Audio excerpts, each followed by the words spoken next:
남가주 지역에 이번 주말까지 2년 만에 가장 많은 양의 비가 내릴 것이라는 전망입니다. 침수와 산사태, 교통사고 등 각종 안전사고에 대한 우려도 커지고 있습니다. 자성남 신임 유엔 주재 북한 대사가 뉴욕에 도착했습니다. 대표적인 미국통 북한 대사의 부임으로 북미 관계 개선 여부에 귀추가 주목되고 있습니다. 캘리포니아주의 사형 제도에 변화가 필요하다는 목소리가 커지고 있습니다. 전국에서 가장 많은 700명의 사형수가 집행 대기 상태로 이로 인한 주 예산 낭비가 크다는 지적이 나오고 있습니다.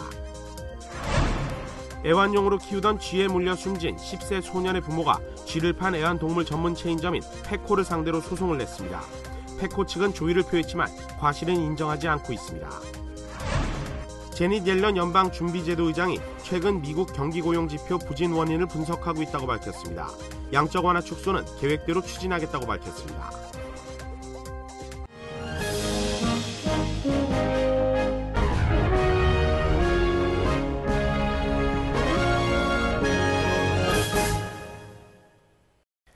여러분 안녕하십니까? 2월 27일 목요일 KBS 아메리카 뉴스입니다. 남가주 지역에 이번 주말까지 2년 만에 가장 많은 양의 비가 내릴 것이란 예보입니다.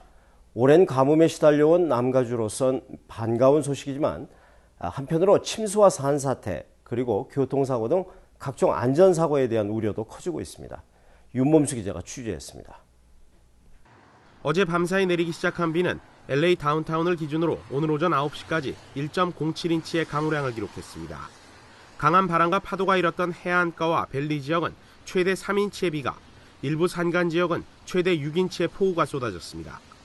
일단 한 차례 그쳤지만 오늘 저녁부터는 다시 많은 양의 비가 남가주 전역에 내릴 전망입니다. 비로 인해 산불 발생 지역엔 산사태가 우려되면서 이곳 글렌도라 시에는 비상 대피소가 설치됐습니다. 위험 지역은 지난달 콜비 산불 피해를 입었던 산간 지역의 주택가들로 해당 경찰 당국은 일부 위험 지역에 주민 강제 대피령을 발령했습니다. Now that we've gone to red alert, which we're asking or indicating to residents it's a mandatory evacuation, it will stay in play until we de-escalate that alert. 현재 라카냐다와 아주사, 글렌도라 등 산간 지역의 소방 당국들은 비상 체제에 들어갔습니다. 주민들 역시 소방당국이 배부한 모래주머니를 쌓는 등 혹시 일어날지 모르는 침수 피해에 대비하는 모습입니다. I think we're expecting anywhere near like what we've had to do in the past. And so over the years we've actually taken down some of the defenses that we've had built up over the years. So I think more and more we get more and more confident that it's not going to be anywhere as bad as what it was that first time. 국립기상대는 이번 폭우가 주말까지 계속될 것으로 예상하고 있습니다. 기온도 크게 내려가 40~50도대를 기록할 것으로 보입니다. 한편 남가주에 2년 만에 찾아온 가장 많은 양의 비로 인해 도심 곳곳에 교통사고도 속출하고 있습니다. 고속도로 순찰대는 어제 밤 10시부터 새벽 2시 사이 LA 카운티 지역 교통사고 건수가 111건으로 일주일 전보다 2배나 증가했다고 밝혔습니다. 따라서 빗길 안전운전에 각별한 주의를 당부하고 있습니다. KBS 뉴스 윤범수입니다. 유엔 주재 북한 대사가 바뀌었습니다. 새 유엔 대사는 대표적인 미국통이어서 북미 관계 개선 여부에 귀추가 주목됩니다. 박태석 기자입니다. 자성남 신임 유엔 대사가 뉴욕 JFK 공항에 도착했습니다. 국내 취재진을 만난 자성남 신임 대사는 북미 관계에 대한 질문에 즉답을 피했습니다. 이미 국구 문제 우리가 입장 다 밝힌 게 있는데요. 자성남 대사는 전임 신선호 대사 이후 5년 9개월 만에 바뀐 유엔 주재 북한 대사입니다. 2000년대 중반 유엔 주재 북한 대표부 공사를 지내는 등 대표적인 북한 내 미국통 인사입니다. 때문에 자성남 대사의 부임은 북미 관계의 변화, 미국에 대한 북한의 관계 개선 의지가 반영된 인사다. 유엔 외교과의 공통된 관측입니다. 이는 북미 접촉 창구인 이른바 뉴욕 채널이 복원 혹은 활성화될 거란 기대감으로 이어지고 있습니다. 그 육자회담 재개와 관련한 그 평양의 입장은 무엇입니까? 지금 나에서는 아무 말도 할 거 없습니다. 미안합니다. 자. 북한을 맹비난한 어제 캐리 미 국무장관의 발언 등 최근 미국 정부의 대북 기조가 북미 대화 재개 여부에 어떤 영향을 줄지도 관심사입니다. 자성남 북한 대사는 내일 반기문 유엔 사무총장으로부터 신임장을 받고 공식 업무를 시작합니다. 뉴욕에서 KBS 뉴스 박태서입니다. 캘리포니아주 사형제도에 변화가 필요하다는 목소리가 커지고 있습니다. 마지막으로 형이 집행된 것은 8년 전인데 현재 700명이 집행 대기 상태로 있어 예산 낭비가 크다는 주장입니다. 다른 한편으로 아예 사형제도를 폐지하는 것이 보다 효율적이라는 주장도 제기되고 있습니다. 노승욱 기자가 취재했습니다. 3명의 전 가주 주지사가 청원서에 사인을 합니다.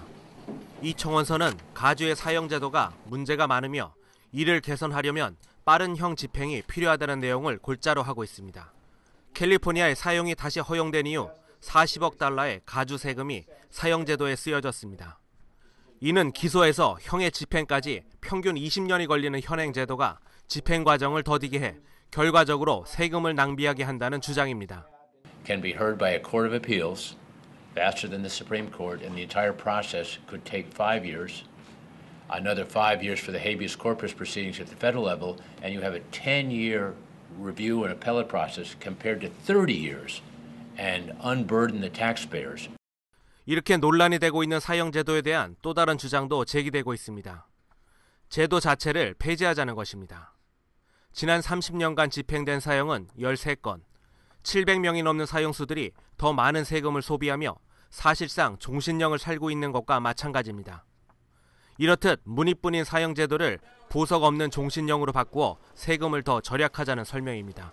In California, the death penalty is broken beyond repair, and the only solution is to replace the death penalty with life in prison without the possibility of parole, and saving our state millions and millions of dollars to fund law enforcement to solve more crimes. 현 사형제도가 유지될 경우 형 대기자가 2030년에는 1000명이 넘게 되고 이로 인해 쓰여지는 예산은 90억 달러에 이를 것으로 예상됩니다. KBS 뉴스 노승욱입니다.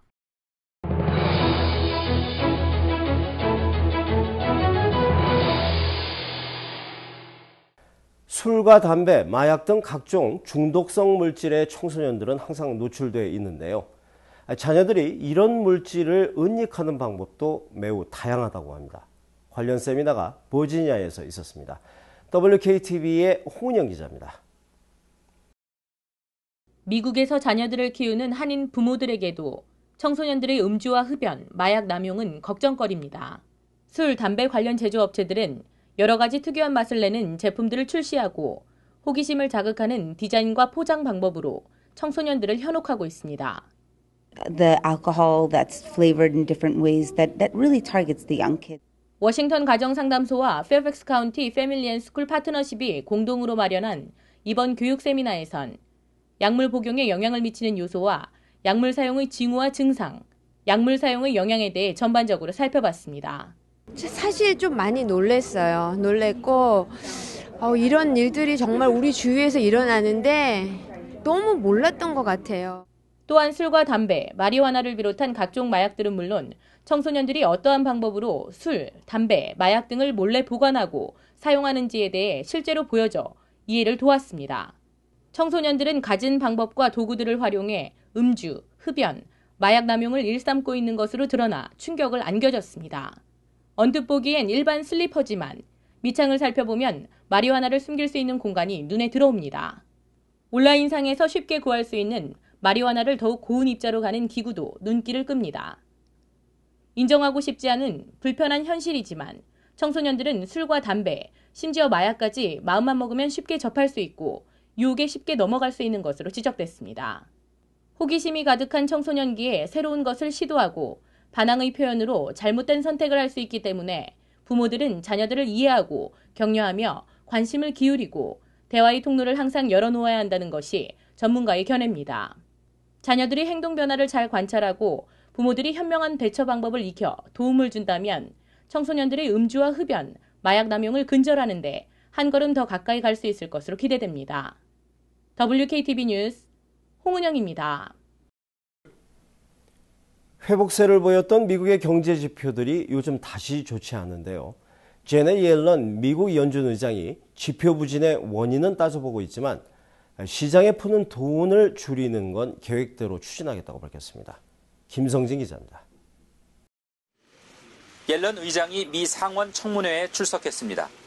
옐런 의장은 최근 미국 제조업 지수와 주택건설 경기 지표, 고용 통계 등이 모두 좋지 않다고 밝혔습니다.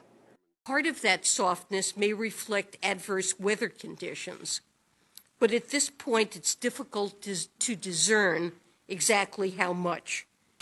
채권 매입 규모를 줄여 시장에 풀리는 돈을 지속적으로 줄여나가는 이른바 테이퍼링은 지속될 것이라고 강조했습니다. 테이퍼링이 순조롭게 진행될 경우 양적 완화 축소 조치가 연내에 마무리될 수 있을 것으로 옐런 의장은 내다봤습니다. 초저금리 기조 재검토 필요성에 대해서는 즉답을 피했습니다. 연준은 시장 불안을 해소하기 위해 실업률이 목표치인 6.5%포인트 아래로 떨어지고 나서도 한동안 초저금리 기조를 유지하기로 했는데 지난달 실업률은 6.6%포인트였습니다.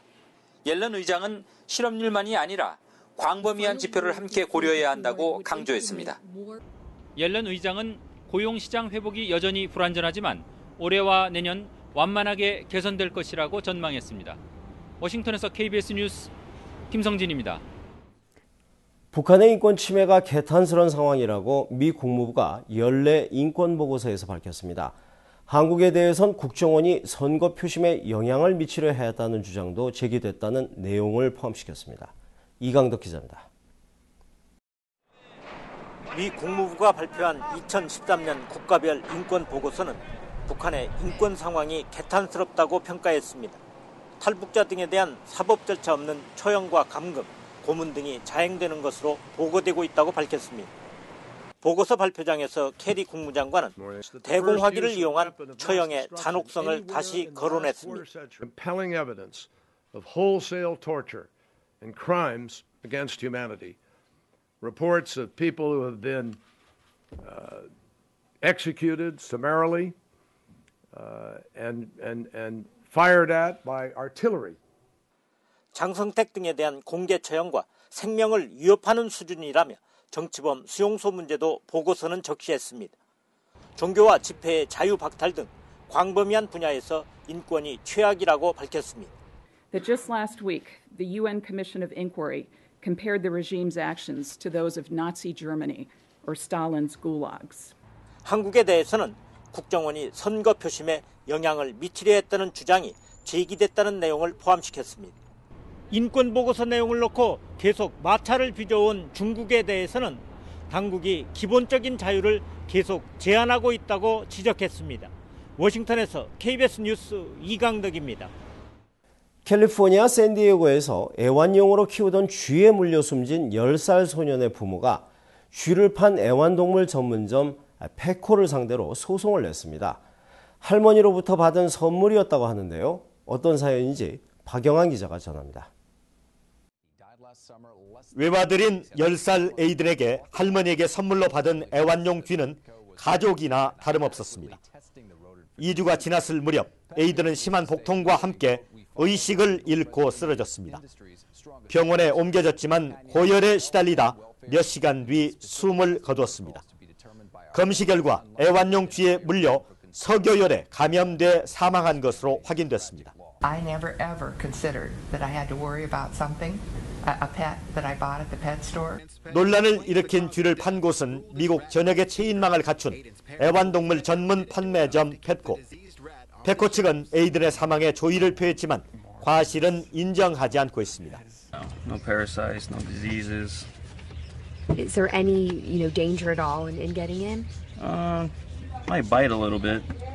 But nothing would happen. No. 에이든 부모들은 쥐가 감염됐는지 검사하지 않은 페코 측의 책임이 있다며 소송을 냈습니다. 지난 10년간 애완용 쥐에 물려 감염된 사례는 미국서만 200여 건. 애완용 쥐는 8,000원이면 살 수 있지만 석여열 검사 비용이 4만 원에 달해 사실상 방치되어 온 게 원인으로 지적되고 있습니다. 로스앤젤레스에서 KBS 뉴스 박영환입니다.